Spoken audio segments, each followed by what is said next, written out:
Assalamualaikum warahmatullahi wabarakatuh. Selamat pagi. Kepada yang terhormat Ibu Indah Martati selaku dosen pengempu mata kuliah studi kelayakan bisnis.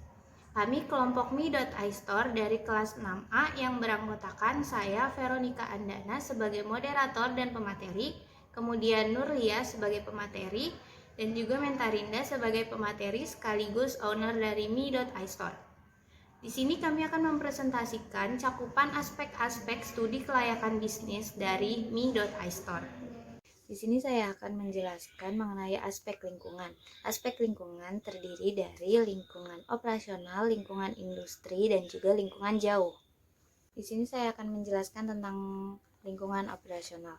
Lingkungan operasional yaitu lingkungan yang berkaitan langsung dengan operasional perusahaan. Dalam lingkungan operasional ini terbagi menjadi beberapa cakupan lagi, yaitu lingkungan pesaing. Nah, lingkungan pesaing di sini adalah perusahaan lain yang menjual produk yang sama atau sejenis seperti frame bunga, buket bunga, seperti itu yang berkaitan dengan gift atau hadiah di hari-hari spesial. Kemudian adalah lingkungan pelanggan. Nah, lingkungan pelanggan ini adalah pembeli yang membeli produk yang sudah kami tawarkan. Nah, di sini cara kami agar mendapatkan pembeli, jadi kami memberikan produk-produk yang sangat unik dan menarik dan beda dari produk-produk yang lain. Jadi kami di sini menawarkan yaitu frame foto yang di dalamnya ada bunga kering, dan itu sangat manis untuk dilihat dan disimpan untuk sebagai kenang-kenangan di hari-hari spesial tersebut. Kemudian ada lingkungan pemasok. Jadi Mi.iStore tidak hanya berfokus pada satu pemasok saja, akan tetapi beberapa pemasok. Alasannya agar apabila satu pemasok sedang libur, maka Mi.iStore bisa menghandle bahan-bahan untuk dibeli dari pemasok yang lain, seperti itu. Kemudian yaitu lingkungan kreditor atau lingkungan yang mendanai. Untuk sementara ini yang mendanai dari Mi.iStore yaitu ownernya sendiri dari tabungan-tabungan yang sudah beliau sisihkan untuk membuka usaha Mi.iStore ini. Kemudian yaitu lingkungan pegawai. Nah, di lingkungan pegawai ini Mi.iStore sudah membagikan beberapa tugas sesuai dengan bakat dan minat dari pegawainya. Ada bagian marketing yaitu mempromosikan produk-produk dari Mi.iStore, kemudian ada juga bagian packaging dan pengiriman, kemudian ada juga pegawai di bagian pembuatan. Yang kedua yaitu lingkungan industri. Nah, di dalam lingkungan industri ini terbagi menjadi beberapa bagian. Yang pertama adalah ancaman pendatang baru. Pendatang baru akan sangat mudah masuk ke pasar persaingan sempurna. Maka dari itu, persaingan di dalam pasar akan semakin ketat. Dan Mi.iStore melakukan strategi untuk mengembangkan produknya dengan cara inovasi agar tidak kalah oleh pesaing yang pendatang baru ini. Kemudian adalah kekuatan pemasok. Pemasok yang dilakukan oleh usaha bisnis harusnya kuat dan juga tidak terputus rantai pasokannya, sehingga Mi.iStore akan dapat terus memproduksi dan juga mendistribusikan produknya dengan tepat waktu kepada konsumen. Kemudian yaitu ancaman produk pengganti. Untuk di Mi.iStore kami tidak melakukan penggantian produk, tapi kami lebih memilih untuk diferensiasi produk. Jadi misalnya sekarang sudah ada frame foto, kemudian kami akan mendiferensiasikan produk dengan produk baru seperti bucket yang ada fotonya, seperti itu. Kemudian adalah kekuatan pembeli. Nah, di sini pembeli sangat berperan penting dalam membantu usaha bisnis kami. Jadi apabila banyaknya masyarakat yang berminat untuk mengenang hari-hari penting mereka, maka permintaan akan gift-gift seperti ini, seperti frame foto ini akan sangat diminati. Kemudian apabila permintaan banyak, maka otomatis profit yang kami dapatkan juga akan meningkat. Kemudian kekuatan persaingan. Kekuatan persaingan di sini kami akan memperkuat usaha kami, bagaimana strategi untuk menginovasi, bagaimana frame foto akan terus menarik dan unik bagi masyarakat yang menginginkan hari-hari spesialnya untuk diabadikan. Kemudian yang ketiga yaitu lingkungan jauh. Mi.iStore meneliti dari lingkungan sosial budayanya. Jadi di dalam kepercayaan, sikap, dan gaya hidup masyarakat sekitar Kalimantan itu mereka sangat mengapresiasi event-event yang ada di dalam hidup mereka, dan seperti graduation, ulang tahun, pernikahan. Jadi mereka selalu ingin dikenang hari-hari tersebut, maka permintaan akan hari kenangan itu semakin meningkat seperti frame foto atau bucket foto seperti itu. Aspek yang berikutnya yaitu aspek sumber daya manusia. Jadi dalam sumber daya manusia ini kami sudah membagi beberapa tugas kepada masing-masing anggota kelompok. Mulai dari bagian promosi, yaitu bagian marketing, kemudian ada bagian produksi, bagian distribusi, juga ada bagian yang membeli bahan-bahan baku seperti itu. Karena sumber daya manusia inilah yang menentukan keefektivitas pekerjaan dari Mi.iStore. Kemudian yaitu aspek organisasi. Nah, dalam aspek organisasi ini kami sudah membagi kelima anggota kami ini masing-masing tanggung jawabnya yang sudah kami musyawarahkan sesuai dengan kecakapan dari anggota kami tersebut. Karena struktur organisasi dapat mengidentifikasi peran yang akan dipertanggungjawabkan untuk keberlangsungan hidup perusahaan. Baik, selanjutnya saya Nurlia ingin menjelaskan aspek selanjutnya, yaitu aspek pasar dan pemasaran.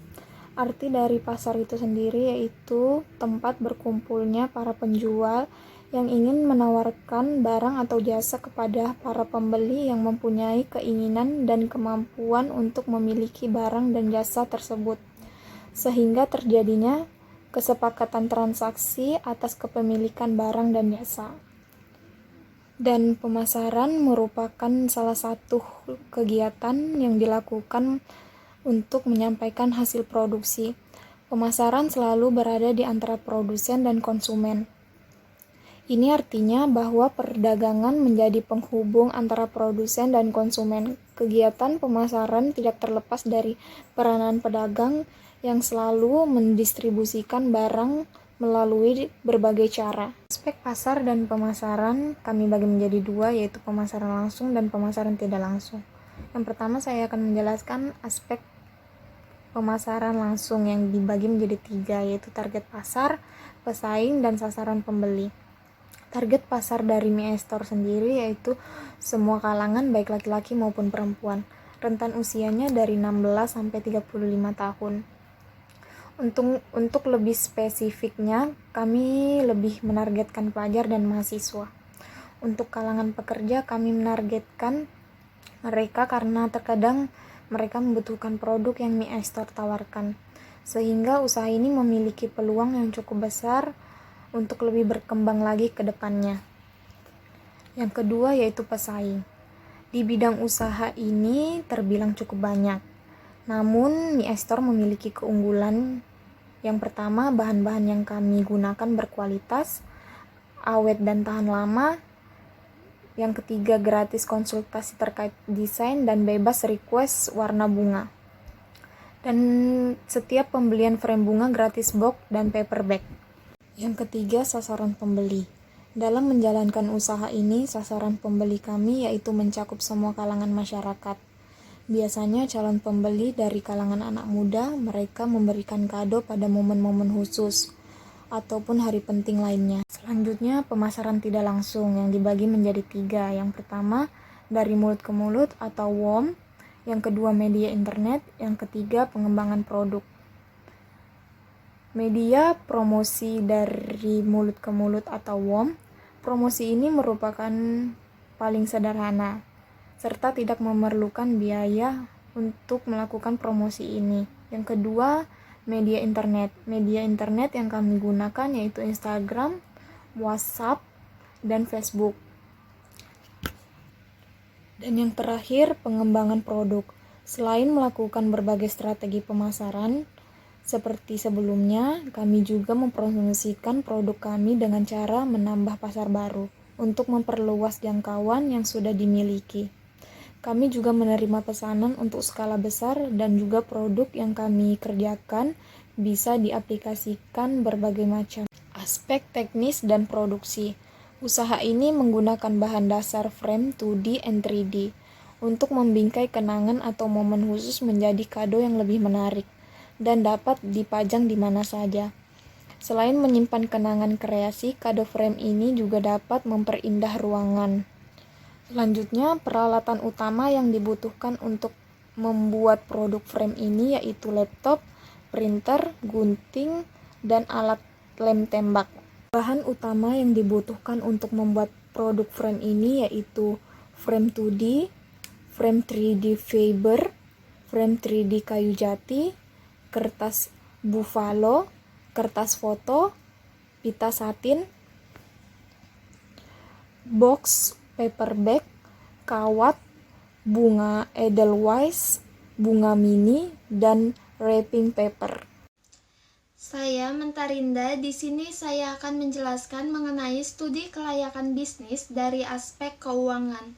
Tujuan kami melakukan analisis ini yaitu untuk mengetahui perkiraan pendanaan dan aliran kas, sehingga kita dapat mengetahui apakah rencana bisnis ini layak atau tidak untuk dijalankan. Kemudian pada rencana bisnis Mi iStore, kami membutuhkan modal yaitu sebesar 18.200.000, di mana terdiri dari biaya tetapnya yaitu sebesar 4.800.000 dan biaya variabelnya dalam jangka waktu 6 bulan yaitu sebesar 13.400.000. Selanjutnya yaitu target penjualan dan laba bersih atau net profit selama 6 bulan. Jadi target penjualan kami yaitu sebesar 300 unit atau 33 juta. Dan untuk total biaya yang akan kami keluarkan yaitu sebesar 15.500.000. Sehingga laba bersih atau net profit yang akan kami peroleh selama 6 bulan yaitu sebesar 17.500.000. Kemudian ada break even point atau BEP. Ini merupakan suatu titik di mana perusahaan itu tidak untung maupun tidak rugi. Terdapat dua jenis BEP yaitu BEP rupiah dan BEP unit. Kami telah melakukan perhitungan pada rencana bisnis kami dan memperoleh hasil. Yang pertama itu ada BEP dalam bentuk rupiah yaitu sebesar 8.135.500 rupiah. Sedangkan BEP unitnya yaitu sebanyak 73 unit. Artinya bahwa rencana bisnis Mi iStore ini akan mengalami break even point atau titik impas pada tingkat penjualan ke 73 unit atau sebesar 8.135.500 rupiah. Dan perhitungan yang terakhir yaitu ROI dan payback period. Saya akan membahas satu persatu mulai dari ROI atau Return on Investment. Di dalam perhitungan ROI ini, nilai yang dicari adalah persentase keuntungan dari investasi berdasarkan laba keseluruhan dan biaya yang dikeluarkan. Dan kami telah melakukan perhitungan ROI dan memperoleh hasil yaitu sebesar 96%. Kemudian ada payback period. Tujuan perhitungan ini yaitu untuk mengukur berapa lama waktu yang dibutuhkan agar suatu investasi akan kembali.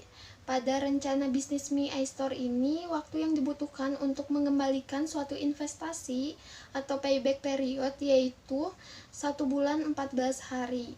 Dari perhitungan-perhitungan yang telah kami lakukan tadi, dilihat dari aspek keuangannya bahwa rencana bisnis Mi iStore ini layak untuk dijalankan.